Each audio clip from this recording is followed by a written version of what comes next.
মা বোনেরা মাসিক অবস্থায় ভুলেও এই 5টি খাবার খাবেন না। যদি এই 5টি খাবার খান তাহলে ধীরে ধীরে আপনি ক্যান্সারের দিকে আক্রান্ত হবেন, অথচ আপনি নিজেও জানবেন না। মা বোনদের জন্য পিরিয়ড হওয়া, মেনস্ট্রুয়েশনাল পিরিয়ড, এটা একেবারে স্বাভাবিক অবস্থা। আর এটা হচ্ছে যালিকা হুকমুল্লাহু ইয়াহকুমু বাইনাকুম, আর এটাই হচ্ছে আল্লাহ তাআলার বিধান। আল্লাহ তাআলা আমাদের জন্য এটা ফয়সালা করে দিয়েছেন। এজন্য মা বোনদের যে পিরিয়ড হয়, মেনস্ট্রুয়েশনাল পিরিয়ড, আমার মায়ের হয়, আমার বোনের হয়, আপনার মায়ের হয়, আপনার বোনের হয়, অনেকে লজ্জায় এগুলো বলতে যায় না, জানতে চায় না, অথচ এটা আল্লাহর বিধান। এটা লজ্জাকর কোনো বিষয় না, এটা একেবারে স্বাভাবিক বিষয়। রাসূলের মাধ্যমে আল্লাহ তাআলা বললেন, ওয়ায়াসআলুনাকা আনিল মাহিদি কুল হুয়া আযা। হে রাসূল, লোকেরা যখন আপনাকে হায়াত সম্পর্কে জিজ্ঞেস করে আপনি বলে দেন এটা খুব কষ্টকর বিষয়। এই জন্য যে মা বোনরা হায়েজ অবস্থায় মেনস্ট্রুয়েশনাল পিরিয়ড হয় না, বুঝতে হবে ওই মা বোন অসুস্থ। ওই মা বোনকে সুস্থ করার জন্য হসপিটালে দৌড়াদৌড়ি করা হয়, অথচ যার হায়েজ হয় তার এটা হচ্ছে একটা সুস্থতার লক্ষণ। এই জন্য যে মা বোনদের, যে ছোট ছোট বোন আছে যারা নতুনভাবে মাসিক হয়, যাদের বড় বোন থাকলে আপনি আপনার ছোট বোনকে বলেন এই বিষয়গুলো খেয়াল করার জন্য, এই বিষয়গুলো বুঝান। যারা মা আছেন আপনি আপনার মেয়েকে এই পিরিয়ড সম্পর্কে তাদেরকে ভালো করে জ্ঞান দেন।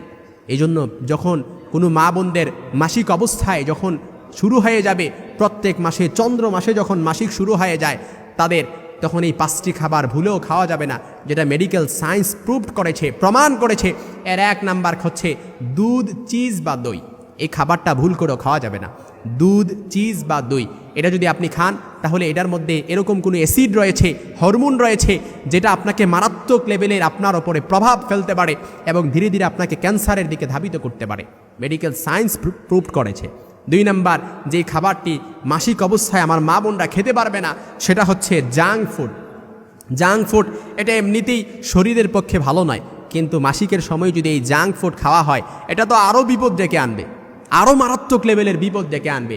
3 নাম্বার, মাসিক অবস্থায় মা বোনরা যেই খাবারটি খাবে না সেটা হচ্ছে তারা কোল্ড ড্রিঙ্কস, ঠান্ডা ড্রিঙ্কস, সফট ড্রিঙ্কস, এটা ফ্রিজের কোনো ড্রিঙ্কস তারা মাসিক অবস্থায় খেতে পারবে না।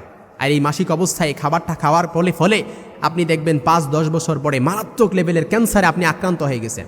মাসিক অবস্থায় আপনি যদি এই খাবারটা আপনি বেছে না খান তাহলে এটা আপনাকে অবশ্যই 5-10 বছর পরে এটা আপনাকে ভুগতে হবে। এজন্য আমাদেরকে এটা অবশ্যই মেনে চলতে হবে। এজন্য কোল্ড ড্রিঙ্কস এটা খাওয়া যাবে না। একাধিক গবেষণায় এটাই প্রমাণ হয়েছে, যারা যে মা বোনেরা মাসিক অবস্থায় কোল্ড ড্রিঙ্কস খাবে, এই সময় এই ধরনের পানীয় খেলে ইউটেরাইন ওয়ালে রক্ত থেকে যায়, অর্থাৎ আপনার রক্ত থেকে যায়। এমনটা হতে থাকলে 5 থেকে 10 বছর পরে গিয়ে আপনি মারাত্মক ক্যান্সারে আক্রান্ত হওয়ার আশঙ্কা বহুগুণে বেড়ে যায়। এজন্য 4 নাম্বার যে খাবারটা আপনি মাসিক অবস্থায় খাওয়া যাবে না সেটা হচ্ছে শশা। এই শশা খাওয়ার ফলে আপনার দেখা যায় যে শশা খাওয়ার ফলে নানা ধরনের সমস্যা হওয়ার আশঙ্কা তখন বেড়ে যায়। শশায় উপস্থিত কিছু উপাদান এ সময় শরীরের উপর খারাপ প্রভাব ফেলে। এজন্য পিরিয়ড থাকা অবস্থায় আপনি ভুল করেও শশা খাবেন না। 5 নাম্বার হচ্ছে আপনি কখনো লবণ খাবেন না, এমনকি লবণযুক্ত কোনো খাবারও তখন আপনি খাবেন না। এটা আপনার জন্য, আপনার শরীরের উপরে খারাপ প্রভাব ফেলবে।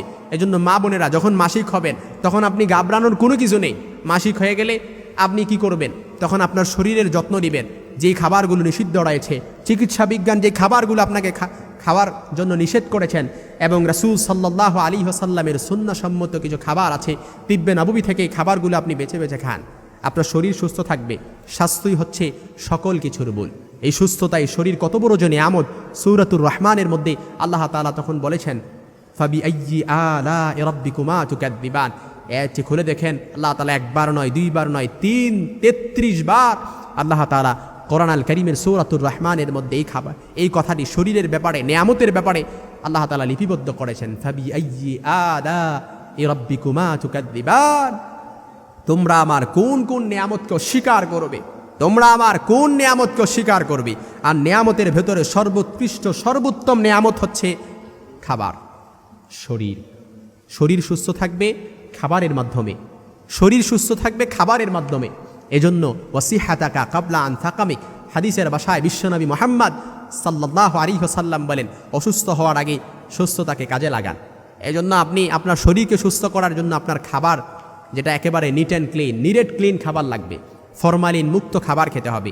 এই যে মায়ের দুধের ভেতরে হার রাং ফিস শেতা বারিদাং ফিস সাইফ, ঠান্ডা লাগতে দেরি ওটা গরম হয়ে যায়, গরম লাগতে দেরি ওইটা ঠান্ডা হয়ে যায়, কারণ এটার 4 দিক থেকে কুদরতি দ্বারা বেষ্টন করা। এই জন্য আল্লাহ তাআলা আমাদেরকে যেই নিয়ামত দিয়েছেন, এই যে আমাদের পেটের ভেতরে যে পাকস্থলী রয়েছে, এই পাকস্থলীর ভেতরে আল্লাহ তাআলা একটা পিত্তরস দিয়েছেন। এই পিত্তরস থেকে, খেজুর থেকে যেভাবে রস টপ টপ করে বের হয়, এই পিত্তরস থেকে রস টপ টপ করে বের হয়ে আমাদের খাবারটাকে পিউরিফাই করে এটাকে হজম করে। এই জন্য আল্লাহ তাআলা অনেক নিয়ামত দিয়েছেন। এই জন্য মা বোনেরা মাসিক অবস্থায় না ঘাবড়িয়ে তারা 5টি খাবার, আমার মনে করে 5টি খাবার চিকিৎসা বিজ্ঞান প্রমাণ করেছে, এই 5টি খাবার যদি তারা ভুল করেও খায় তাহলে দেখা যাবে যে আস্তে আস্তে তাদের এই ক্যান্সারের দিকে তারা ধাবিত হচ্ছে, ক্যান্সারের ঝুঁকি তাদের বহুগুণে বেড়ে গেছে। আল্লাহ তাআলা আমাদের মা বোনদেরকে বোঝার তৌফিক দান করুক।